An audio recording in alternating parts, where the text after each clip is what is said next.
Shkruan Saranda Ademi. Kosova pa det, por me krip në rrugë, Shqipëria me 2 dete, por me akull në asfalt. Të paktën që t'ja japim Kosovës 1 det. Të paktën për ta mbrojtur siç mbrojt Vlora në 1912.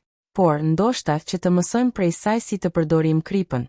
Dielli ul sot përballë një pyetjeje që nuk kërkon mendjen e shqiptarit, por thjesht 2 para mendje në kokë.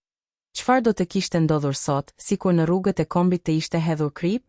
Përgjigja është e thjeshtë dhe tragjike, akulli do të ishte shkrirë. Dhjetëra makinave nuk do t'ju përgjigjeshin frenave me rrëshqitje. Do ta fillonim vitin pa lajmet e fundit nga rreth rrotullimet.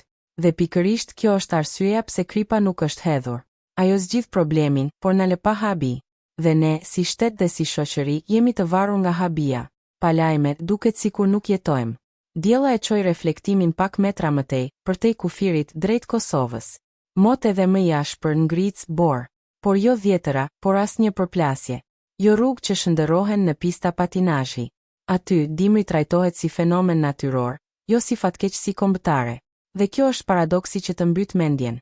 Megjithse në anën ton dimri vjen me datë fikse çdo vit, megjithse ekzistojnë tender për mirëmbajtje, tender për monitorimin e mirëmbajtjes dhe pagesë për t'u kaluar, shteti sillet sikur e ka parë borën për herë të parë. Reflektimi thahej drejt gjeografisë. Shqipëria ka 2 dete, 2 dete me emra grek, Adriatikun dhe Jonin.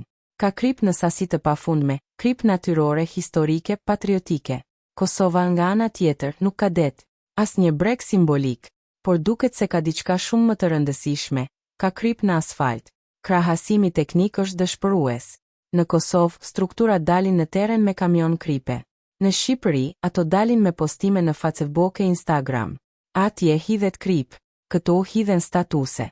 Atje pastrohet rruga, këtu pastrohet imazhi. Kosova nuk ka tran autostradë, ndërkohë që tek ne në Kalimash trau funksionon me saktësi zvicerane. Pagesa 5 euro mblidhet, ndërsa rrëshqitja ofrohet falas.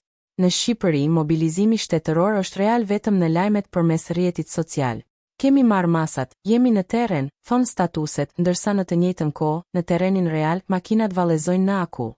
Është shteti i profilit të rreme, i shqetësuar më shumë për komentet sesa për fatkeqësitë. Dhe kur një shtet me 2 dete rrëshqet më shumë se një shtet pa det, problemi nuk qëndron në hartën gjeografike, por në hartën administrative. Problemi nuk është klima, është kriza e administrimit. Ky është fundi i reflektimit, një vend pa dalje në det që na mëson çfarë do të thotë të gjesh rrugën, dhe një vend me 2 bregdet, i cili është bërë ekspert në të rrëshqitur. E tëra kjo, ndërkohë që vëmendja jon kolektive është e fokusuar tek kripa e Nusretit, metafora perfekte për një realitet pa shije dhe pa efekt.